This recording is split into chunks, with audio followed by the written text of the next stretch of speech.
بسم اللہ الرحمن الرحیم رب اشرح لی صدری ویسر لی امری واحلل عقدۃ من لسانی یفقہوا قولی۔ السلام علیکم ورحمۃ اللہ وبرکاتہ۔ امید ہے آپ سب خیریت سے ہوں گے اسٹوڈنٹس جو ہماری پریویس ویڈیو تھی وہ میں سوال کرنے سے پہلے بس اس پریویس ویڈیو میں کریکشن کرنا چاہتی ہوں۔ اس چیپٹر میں تھوڑی پرنٹنگ کا کچھ مسئلہ تھا، کچھ مس پرنٹ ہوا تھا، وہ چیز میں کریکٹ کر دوں۔ وہ جو ایک بت کا نام تھا ہم نے پڑھا تھا عزا، تو وہ غزہ پڑھا تھا نا ہم نے، پتہ نہیں کچھ اس ٹائپ کا ورڈ پڑھا تھا کیونکہ وہ پرنٹنگ کا ایشو تھا۔ لیکن اب جب نیو چیپٹر جو میں اسٹارٹ کرنے والی ہوں اس میں نے وہ ورڈ دیکھا تو اس کی اسپیلنگ ڈفرینٹ تھی، تو ایکچوئل ورڈ پھر میں نے جب سرچ کیا تو وہ عزا ہے، ٹھیک ہے۔ لات، عزا، منات، یہ تین آپ صلی اللہ علیہ وسلم کے زمانے میں جو بڑے بت تھے وہ یہ تین تھے، تو اس میں جو عزا ہے وہ جو ورڈ ہے اس کو آپ کریکٹ کر لیں جو ہم نے عرب کے مشہور بت میں جو نام پڑھا تھا، ٹھیک ہے۔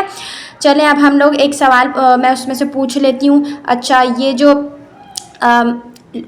عزا ہے، چلیں اس سے ہی پوچھ لیتی ہوں میں۔ یہ جو عزا ہے اس کا تھوڑا بہت آپ کچھ جانتے ہو تو مجھے کامنٹ سیکشن میں ضرور بتائیے گا کہ بھائی یہ کیسے بت بنا تھا، کچھ اس طریقے کا، کچھ ایک لائن ایک سینٹنس میں آپ بتا دیجیے گا۔ اب ہم چلتے ہیں نیو چیپٹر کی جانب۔ بڑے بڑے تین بت جو کہ میں ابھی ذکر کر چکی ہوں، لات، عزا، منات، اوکے۔ منات سب سے بڑا بت تھا جو میں پریویس ویڈیو میں نے بتا دیا تھا آپ کو۔ چلیں اب یہ ہم پڑھتے ہیں۔ بعض علماء نے لکھا ہے کہ بڑے بڑے بت جن کی طرف لوگ دور دراز سے سفر کر کے آتے تھے تین ہی تھے، لات، عزا اور منات۔ یہ اللہ تعالیٰ نے قرآن مجید میں ان تینوں کا ذکر فرمایا ہے، جیسے کہ اس کا ایک آیت کا ترجمہ میں یہاں پر ایک آیت کا وہ ریفرنس دے دیتی ہوں۔ سورہ نجم آیت نمبر 19 سے 20 میں یہ مینشن ہے ان کا۔ یہ تینوں عرب کے شہروں میں سے کسی نہ کسی شہر میں نصب تھے۔ حرم اور مواقعت حج کے قریب مکہ، مدینہ اور طائف تین شہر تھے۔ لات اہل طائف کا مخصوص بت تھا۔ دیکھیں اب میں اس کی پوری ڈیفینیشن بیان کرنے والی ہوں آگے اس چیپٹر میں کہ لات کہاں سے بلونگ کرتا تھا، تو عزا کہاں سے، اس کا سارا بیک گراؤنڈ، پھر منات بھی، تو یہ آپ کو پتہ ہونا چاہیے تاکہ پھر جب میں پوچھوں تو آپ کو معلوم ہو، اوکے۔ ابھی یہ جو میں نے آپ کو بتایا ہے نا تینوں شہر میں یہ الگ الگ، حرم اور آپ کو پتہ ہے کہ مدینہ میں اور طائف میں۔ اب دیکھیں گے کہ حرم میں کون سا، مدینہ میں کون سا اور طائف میں کون سا ہے۔ اچھا اب بات کہتے ہیں کہ دراصل ایک نیک آدمی تھا۔ کون، کس کی بات کر رہے ہیں؟ لات اہل طائف کا مخصوص بت تھا۔ کہتے ہیں کہ یہ دراصل ایک نیک آدمی تھا، ستو بھگو کر حاجی کو پلاتا تھا۔ اس کے مرنے کے بعد لوگ اس کی قبر پر جھک پڑے، پھر اس کا مجسمہ بنا کر نصب کر دیا اور اس پر ایک شاندار عمارت بنا دی۔ اب یہ ختم ہو گیا لات کا۔ عزا اہل مکہ کا بت تھا، عرفات کے نزدیک ایک عظیم الشان عمارت میں منصوب تھا۔ اس کے نزدیک ایک درخت تھا جہاں لوگ جانور ذبح کرتے اور اپنی حاجات کے لیے دعائیں مانگتے تھے۔ فتح مکہ کے بعد حضور صلی اللہ علیہ وسلم نے حضرت خالد رضی اللہ تعالیٰ عنہ، جو خالد بن ولید تھے، کو بھیجا اور انہوں نے اس کو مسمار کر کے ہمیشہ کے لیے ختم کر دیا۔ آپ صلی اللہ علیہ وسلم نے یہاں سے حاصل ہونے والے مال کو لوگوں کے درمیان تقسیم کر دیا۔ یہاں سے ایک جنیت ظاہر ہوئی تھی، یہی عزا تھی، اور مایوس ہو گئی تھی کہ آئندہ اس کی پہلے کی طرح عبادت نہیں ہوگی۔ منات اہل مکہ کا خاص بت تھا۔ چلے وہ اب میں نے آپ کو بتا دیا، صحیح ہے۔ جو لات اور عزا ان دونوں کا میں نے بتا دیا ہے تھوڑا تھوڑا، اور یہ یہاں پر اب منات اسٹارٹ کرتے ہیں۔ منات اہل مدینہ کا خاص بت تھا۔ یہاں کے مشرک خانہ کعبہ کی طرف باقاعدہ احرام باندھ کر اس پر حاضر ہوتے تھے اور یہ مکہ اور مدینہ کے درمیان واقع پہاڑ قدید کے سامنے ساحل سمندر کی جانب مذکور تھا۔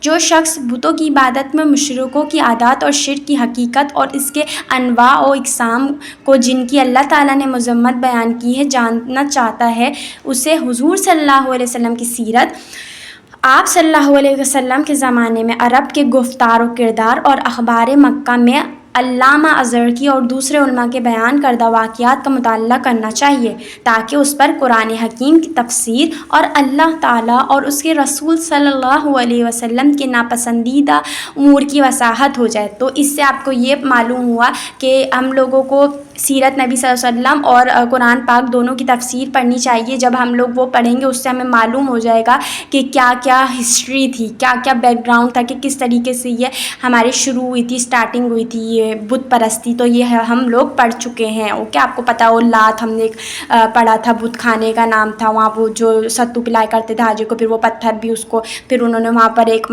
وہ مزار مطلب کھڑا کر دیا تھا، مینار بنا کر اس کو بت خانہ بنا دیا تھا۔ اس طریقے سے وہ چلتا ہوا آ رہا ہے، اوکے۔ اچھا غیر شعوری طور پر دوسروں کی عادات اور بدعات اپنانے کا اندازہ درج ذیل واقعے سے بخوبی ہو جاتا ہے کہ ایک دفعہ حضور صلی اللہ علیہ وسلم اور صحابہ کرام رضی اللہ تعالیٰ عنہ کا گزر ایک قوم پر ہوا جو حالت امن میں اپنے ہتھیار بیری کے درخت پر لٹکا دیتے تھے اور بوقت ضرورت وہیں سے اتار کر کام میں لاتے تھے۔ اس درخت کو وہ ذات انوات کہتے تھے۔ یہ دیکھ کر بعض لوگوں نے آپ صلی اللہ علیہ وسلم سے مطالبہ کیا، یا رسول اللہ صلی اللہ علیہ وسلم، ہمارے لیے بھی ایک ایسی ہی ذات انوات چاہیے، مطلب کہ انہیں بھی یہی چاہیے۔ آپ صلی اللہ علیہ وسلم نے فرمایا اللہ اکبر، یہ تو وہی بات ہوئی کہ موسیٰ علیہ السلام کی قوم نے بت پرستوں کو بت کی عبادت کرتے دیکھا تو کہا، اب یہ وہ ایک عربی میں لکھی ہوئی ہے اور اس کا ترجمہ ہے، یعنی اے موسیٰ علیہ السلام، ان کی بتوں کی طرح ہمارے لیے بھی ایک بت چاہیے۔ یہ تو اندھی تقلید ہے، ایک وقت آئے گا کہ تم ایسے ہی ان کی اندھی تقلید کرنے لگ جاؤ گے۔ دیکھیے، جب حضور صلی اللہ علیہ وسلم نے محض کفار کی وجہ سے درخت پر ہتھیار لٹکانے کی مذمت کی ہے تو شرک و کفر جیسی عظیم خباثت میں اس کی مشابہت کیسے برداشت کر سکتے تھے؟ اور اسی طریقے سے میں یہاں مینشن کر دوں ایک چیز جو ہم لوگ رسم و رواج اپنائے ہوئے ہیں، ہماری جو کلچر، جو ہمارے جو اینسسٹرس تھے، ہم پہلے جہاں رہتے تھے، کیونکہ آپ کو پتہ ہے پاکستان تو اسپیشلی پاکستان کی میں بات کروں تو ہجرت کر کے ہم لوگ یہاں پر آئے، جو بھی ہمارے اینسسٹر وغیرہ تھے، تو وہاں پر مسلم اور نان مسلم کمیونٹی ساتھ رہتی تھی۔ ہوا یہ کہ پھر کچھ ایسے رسم و رواج تھے جو مسلمانوں نے بھی اڈاپٹ کر لیے، ان کو دیکھ دیکھ کر وہ بھی اپنے کلچر میں انہوں نے اس کو ایڈ کر لیا، جبکہ آپ کو پتہ ہے کہ ہمارا کوئی ایسا اس میں کانسیپٹ نہیں ہے اسلام میں، نہ مہندی اور نہ یہ سب چیزیں جو بھی ایکسٹرا چیزیں ہوتی ہیں، یہ سب بہت فضول چیزیں ہیں۔ میں بولتی ہوں بدعت کہہ سکتے ہیں اس کو، یہ ہے کیونکہ پہلے زمانے میں کوئی بھی اسلام میں چیز تھی ہی نہیں۔ ویسے بھی آپ کو پتہ ہے میوزک حرام ہے، وہ ایک الگ کانسیپٹ ہے، بٹ آپ یہ خود سوچیں کہ آپ اپنے آپ پہ ہی ظلم کر رہے ہیں۔ نالج ہونے کے باوجود بھی جو لوگ یہ کام کرتے ہیں ان سے اس کا پوچھا جائے گا، اور امید ہے کہ آپ لوگ کو یہ سمجھ آ گیا ہوگا کہ بھائی یہ چیز اب بتوں کا بھی آپ دیکھ رہے ہیں کہ آپ صلی اللہ علیہ وسلم نے یہاں پر ہی ان کو منع کر دیا کہ بھائی وہ جو ہم لوگوں نے ابھی وہ درخت کا پڑھا کہ بھائی وہ جو ذات انوات تھا وہ آپ صلی اللہ علیہ وسلم نے ان کو انکار کر دیا، جب وہ چیز نہیں اپنا رہے، حالانکہ اس میں کوئی اتنی برائی نہیں تھی آپ سوچیں، لیکن یہ تو ہم لوگ پورا ایسے مطلب بہت عجیب چیزیں کلچر ہم لوگ اڈاپٹ کر رہے ہیں، اور پتہ نہیں اسلام میں خود اپنی طرح کے کچھ ایڈ کر رہے ہیں چیزیں، تو یہ سب جائز نہیں ہے۔ اور بہتر یہ، ویسے تو آپ اللہ تعالیٰ سب کو ہدایت دے، مسلمانوں کو بھی، لیکن کچھ ایسے لوگ ہیں جو کہ الحمدللہ ابھی بھی ان سب چیزوں سے نہیں مطلب بالکل سادگی سے شادی کرتے ہیں، وہ بہت اچھا ہوتا ہے۔ اللہ تعالیٰ کو بھی سادگی پسند ہے، اور آپ کو پتہ ہے اسلام میں بھی سادگی بہت پسند کی جاتی ہے، اور فضول خرچی بھی نہیں ہوتی۔ تو یہ بس چیز میں یہاں مینشن کرنی تھی، زیادہ لمبی بات ہو گئی ہے، بس یہ ہے کہ جو بندہ کرے گا وہ اپنے اوپر ظلم کرے گا، باقی دوسرے کسی کا کچھ نہیں کرے گا۔ قرآن پاک میں بھی ہے کہ اللہ تعالیٰ کا تو کوئی کچھ بھی مطلب ہم لوگ نہیں وہ کر سکتے، جو بھی ہم کر رہے ہیں ظلم کر رہے ہیں اپنے آپ پر ہی۔ اللہ تعالیٰ کا تو آپ کو پتہ ہے نا، وہ تو اگر ہمیں معاف کرے یا نہ کرے اس میں ہمارے ہی نقصان ہے، اوکے، یہ بات آپ کو پتہ ہونی چاہیے۔ اچھا، اب ہم کہاں پر تھے؟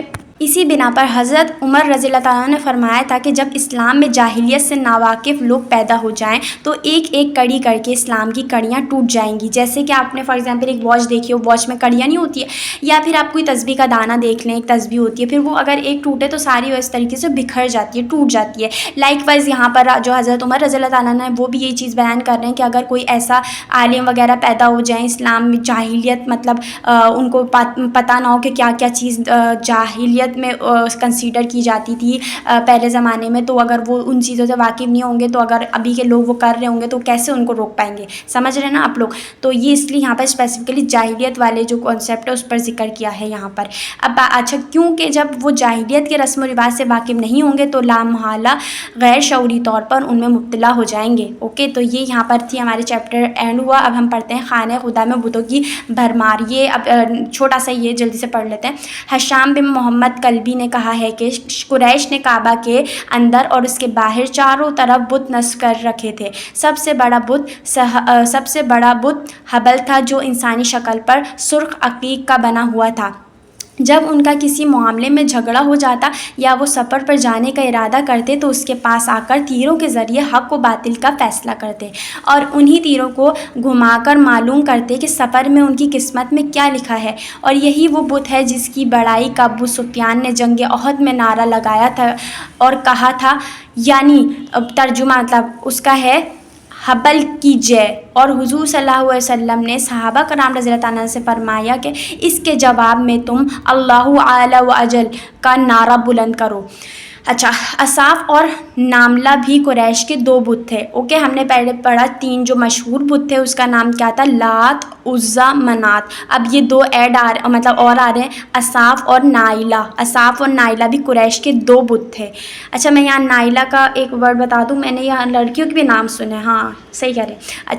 اچھا کہتے ہیں کہ اصاف قبیلہ جرہم کے ایک آدمی کا نام ہے، اور اسی طرح نائلہ بھی اسی قبیلے کی عورت تھی.